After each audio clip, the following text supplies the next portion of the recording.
selamat pagi saudara yang dikasihi dan diberkati dalam Yesus Kristus. Pada saat ini kita akan bersama-sama untuk merenungkan satu bagian kebenaran firman Tuhan. Namun sebelum kita merenungkan, perkenalkan terlebih dahulu saya, Pendeta Resti Marlina Siburian, yang melayani di Resort GKI Karusenjana. Yang dalam hal ini akan membawa kita di dalam sebuah perenungan firman Tuhan.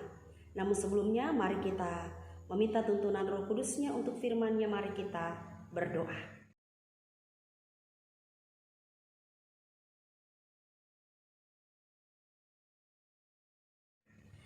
Kami bersyukur kepadamu Tuhan untuk waktu yang Kau boleh berikan kepada kami pada saat ini, di mana Engkau kembali boleh memberikan kesehatan, kekuatan, nafas kehidupan untuk kami boleh beraktivitas dalam kehidupan kami. Dan saat ini Tuhan, kembali Kau perkenankan kami untuk bersama-sama merenungkan firman-Mu. Dan kami undang Roh Kudus Tuhan untuk datang dan hadir untuk mengurapi kami sekalian. Sehingga firman Tuhan ini Bapa tidak berlalu begitu saja, melainkan menjadi berkat bagi kami. Dan diberkati dan urapi juga hamba-Mu, yaitu percaya untuk menyampaikan sabda kebenaran firman. Di dalam nama Yesus Kristus kami berdoa dan kami sambut firman Tuhan. Amin.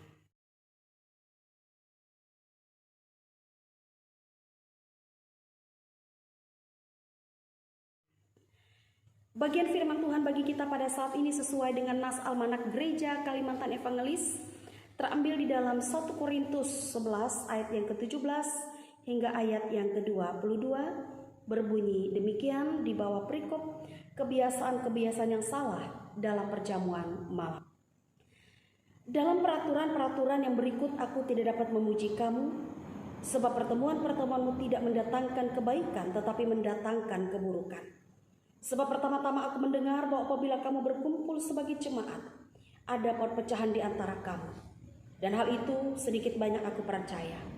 Sebab di antara kamu harus ada perpecahan, supaya nyata nanti siapakah di antara kamu yang tahan uji.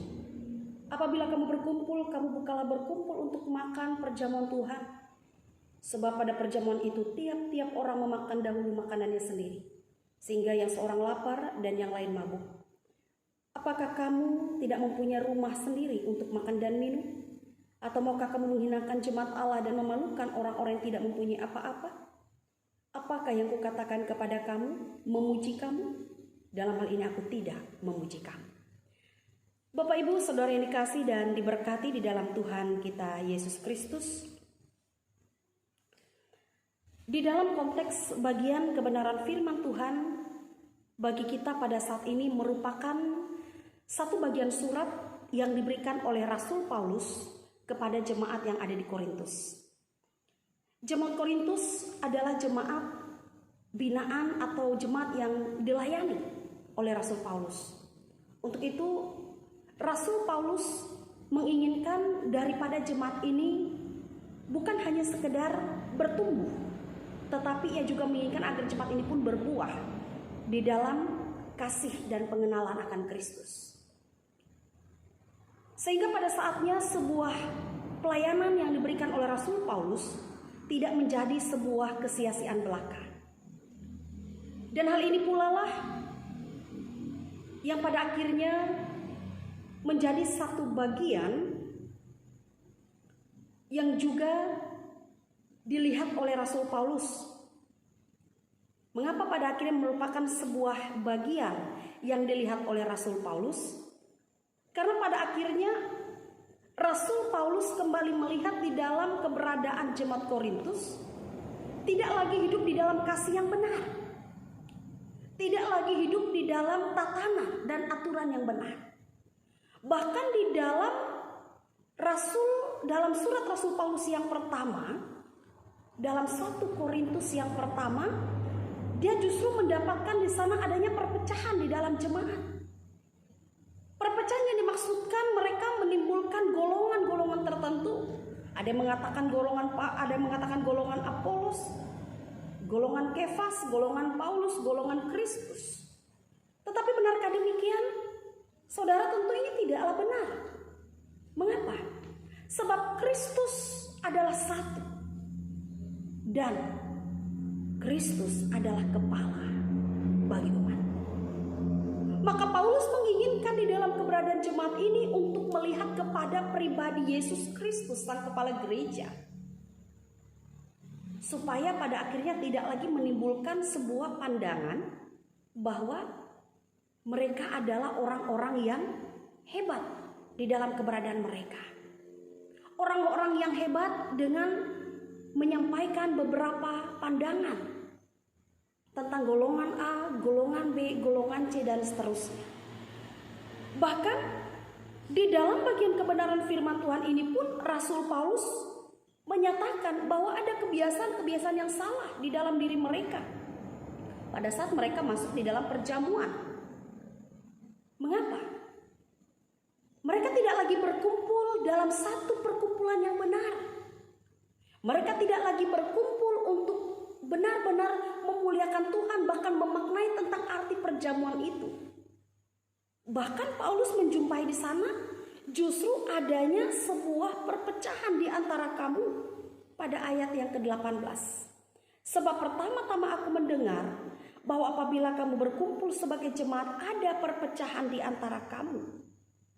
Mereka tidak lagi berkumpul sebagai satu tubuh Kristus, sebagai satu jemaat yang harusnya saling melengkapi, yang harusnya saling menopang.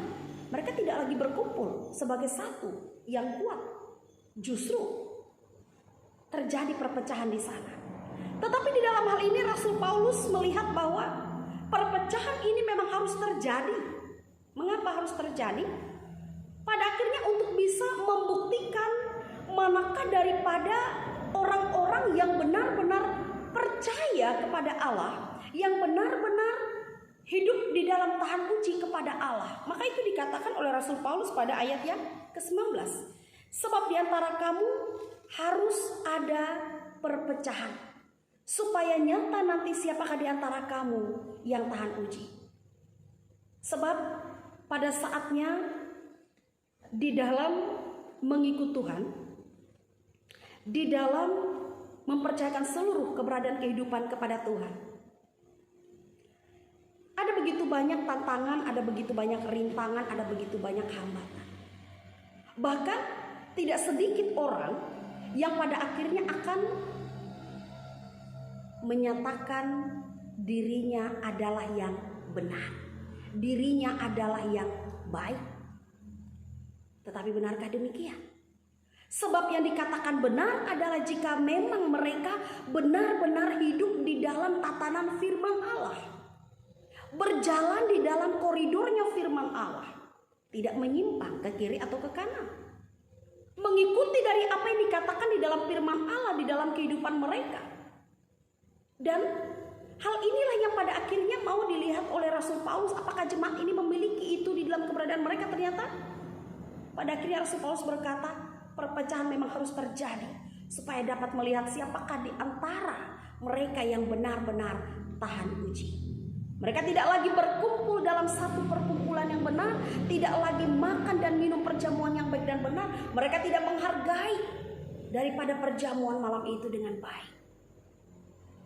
Mereka tidak memandang tentang arti kasih yang sesungguhnya di dalam kehidupan mereka. Saudaraku yang dikasihi dan diberkati di dalam Tuhan kita Yesus Kristus, sebagai tubuh Kristus tentunya Allah menginginkan kita pada akhirnya menjadi satu bagian yang Allah kehendaki dan Allah inginkan itu terjadi dalam kehidupan kita, menghasilkan buah tentunya. Menghasilkan buah-buah kasih. Bagaimana kita juga bisa menciptakan dan menghadirkan kasih kepada sesama di dalam kehidupan kita.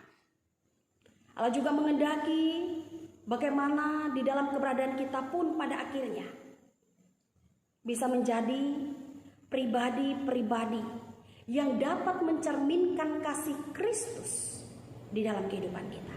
Mencerminkan pribadi Kristus di dalam kehidupan kita. Sebab darah dan tubuh Kristus telah masuk di dalam diri kita. Dan Allah menginginkan itu tidak menjadi sebuah kesia-siaan.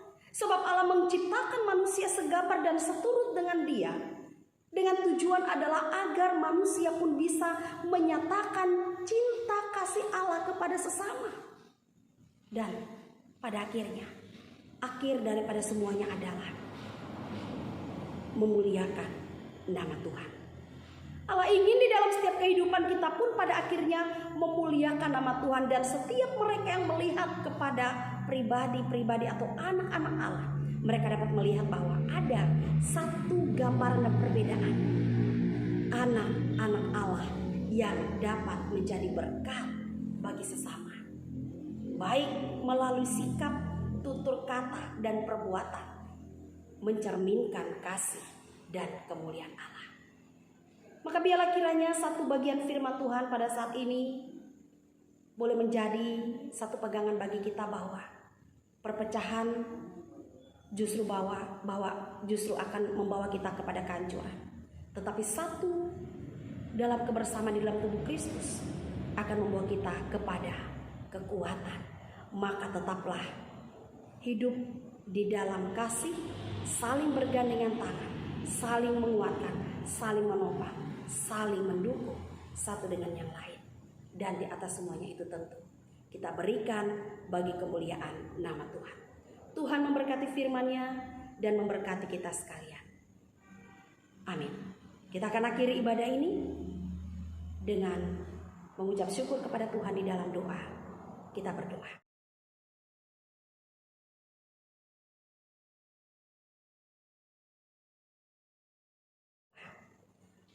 Kami bersyukur kepadamu Tuhan, pada saat ini kebenaran firman Allah telah diperdengarkan bagi kami. Kami bersyukur Engkau adalah Allah yang boleh senantiasa ada dan hadir di dalam kehidupan kami. Kami membawa seluruh keberadaan kami kepadamu ya Bapa. Biarlah kiranya Engkau boleh tetap terus senantiasa memakai kami menjadi perpanjangan tangan Tuhan di tengah-tengah dunia ini. Di dalam segala kelemahan kami, dalam segala keterbatasan kami, dalam segala kekurangan kami rindu Tuhan tetap dipermuliakan di dalam kehidupan kami. Dan biarlah kiranya Roh Kudus Tuhan boleh senantiasa memperlengkapi kami. Demikian bersama dengan jemaat-Mu, bersama dengan seluruh orang-orang percaya yang juga adalah perpanjangan tangan Tuhan di tengah-tengah dunia ini. Tolong dan mampukan kami Bapa untuk dapat mencerminkan kasih Kristus dalam kehidupan kami. Dan biarlah kiranya Roh Kudus Tuhan boleh memampukan kami agar kami tidak menjadi lemah, tapi kami boleh tetap terus berdiri kuat dan teguh di dalam Tuhan dan bahkan di dalam iman kami kepada Allah. Diberkati jemaat Tuhan untuk boleh senantiasa hidup di dalam kasih, hidup di dalam kebersamaan, hidup di dalam perkumpulan iman yang benar. Dan biarlah kiranya Kristus yang boleh senantiasa kami muliakan di dalam kehidupan kami. Kami menaruhkan akan seluruh hari-hari kehidupan kami dalam pengasihan Tuhan. Bahkan bersama itu juga Tuhan kami menyerahkan akan keberadaan bangsa negara kami ini Bapa. Bahkan Indonesia tercinta ini. Tuhan yang boleh senantiasa juga memberkati pemerintahan kami dari tingkat tertinggi sampai terendah sekalipun. Terlebih pada saat ini Bapa, keberadaan kami yang masih digoncang pandemi COVID-19. Biarlah kiranya Tuhan Kau tetap terus nantiasa membentengi kami. Anak-anak-Mu tutup bungkus kami dengan kuasa darah-Mu. Dan biarlah kiranya hikmat Allah terjadi atas kami untuk kami dapat melewati segala sesuatu di dalam hikmat Tuhan. Bahkan kami boleh mendapatkan kasih kemurahan Allah terjadi dalam kehidupan kami. Diberkati pemerintahan yang ada, yang boleh bekerja dengan sangat gigih untuk memajukan bangsa negara ini, bahkan menuntaskan pandemi COVID-19 ini Bapak. Bahkan diberkatilah pula gereja Tuhan, gereja Kalimantan Evangelis. Bahkan setiap para pekerja-pekerja yang ada di dalamnya, baik dari tingkat sinode, tingkat resort, bahkan tingkat jemaat. Biarlah kiranya Tuhan kami boleh tetap terus senantiasa saling bergandengan tangan untuk boleh memajukan pelayanan bahkan gereja Tuhan di muka bumi ini. Dan biarlah kiranya hikmat Allah, Roh Kudus Tuhan boleh menuntun kami agar kami benar-benar menjadi alat yaitu percaya untuk dapat memenangkan jiwa bagi kemuliaan nama Tuhan. Terima kasih ya Bapa. Kami serahkan doa kami hanya di dalam satu nama yang berkuasa, Yesus Kristus Tuhan dan Juru Selamat di dalam kehidupan kami. Kami berdoa dan mengucap syukur. Haleluya. Amin.